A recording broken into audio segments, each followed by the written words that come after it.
आपण पाहत आहात सह्याद्री न्यूज मराठी महाराष्ट्र। मुख्य संपादक संभाजी जाधव। याचा स्वच्छ अर्थ आहे की या देशाला डॉक्टर आंबेडकरांनी घटना दिली आणि त्या घटनेमध्ये काही सुधार करायचा, परिवर्तन करायचा, तर त्यासाठी अधिक खासदारांची आवश्यकता।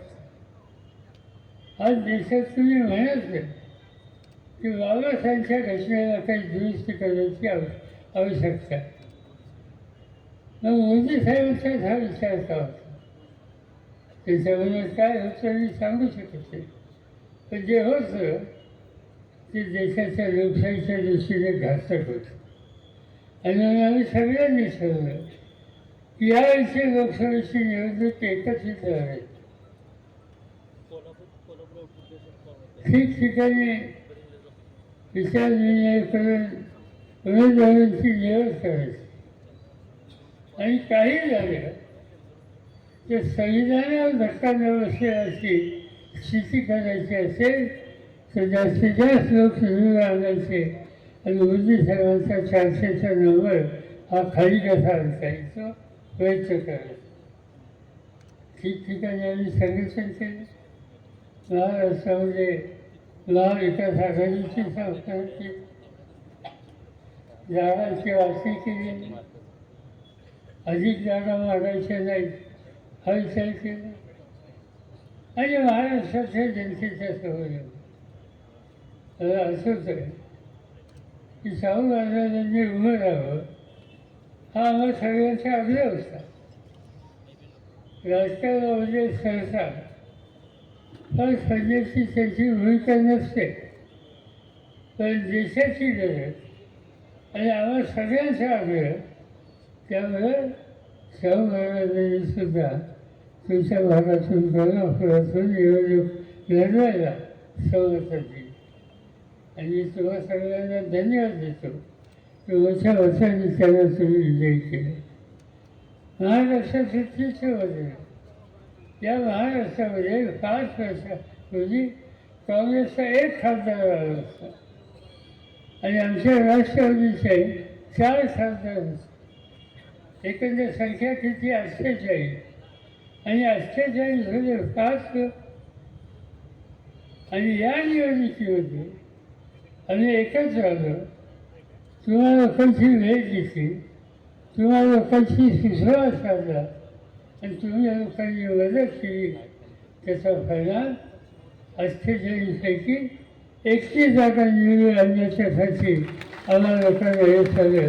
त्याचं 100% श्रेय तुम्हा लोकांचं आहे आणि तुम्ही योग्य पद्धतीचा वेळ त्या काळामध्ये घेतला।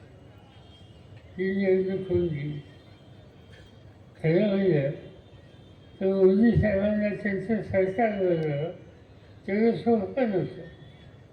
त्यांनी शेवटी केलं काय, त्यांचा नंबर कधी आला तर आंध्रचे मुख्यमंत्री चंद्राबाबू यांची मदत घेतली, बिहारचे मुख्यमंत्री नितीश कुमार यांची मदत घेतली आणि या दोघांचे खासदार मिळून स्वतःच्या पक्षाचे खासदार मिळून शेवटी त्यांनी राज्य स्थापन केले।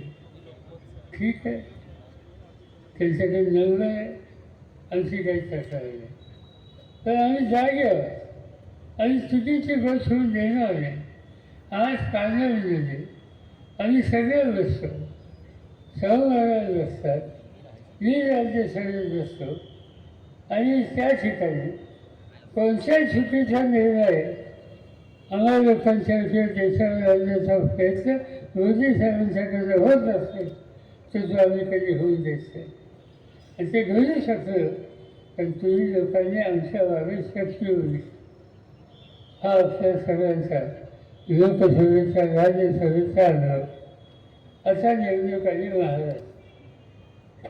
गेली 10 वर्ष महाराष्ट्राचे राज्य कोरोना होता त्या 2 वर्षाचा काळ सोडला त्या सगळ्या काळामध्ये भारतीय जनता पार्टी आणि त्यांचे मित्र यांच्या हातामध्ये महाराष्ट्राची सत्ता होती। काय केलं त्यांनी 8 वर्षामध्ये?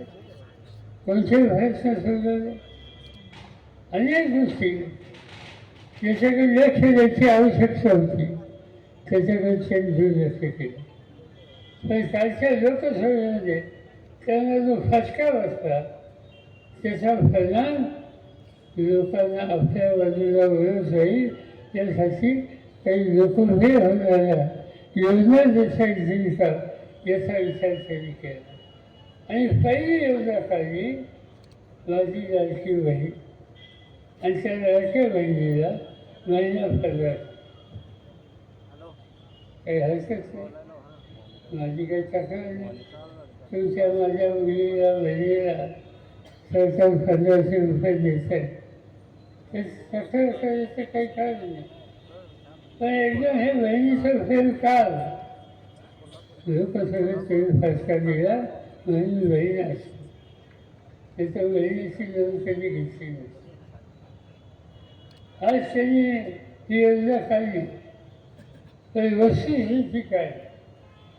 तुम्ही बघा आज महाराष्ट्रामध्ये महिलांची मुलींची अवस्था काय याची माहिती जर घेतली तर शिक्षण वेगळे आहे. महिलांच्या अत्याचार वाढलेत आणि माहिती घेतली सरकारकडे.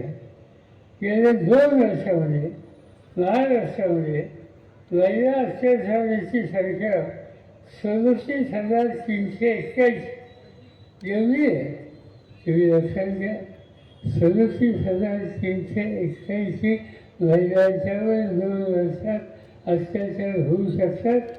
त्याचा स्वच्छ अर्थ आहे की महिलांच्या सन्मानासाठी गप्पा लोक महिलांच्या रक्षणासाठी कुठल्या प्रकारची भावना टाकत नाही.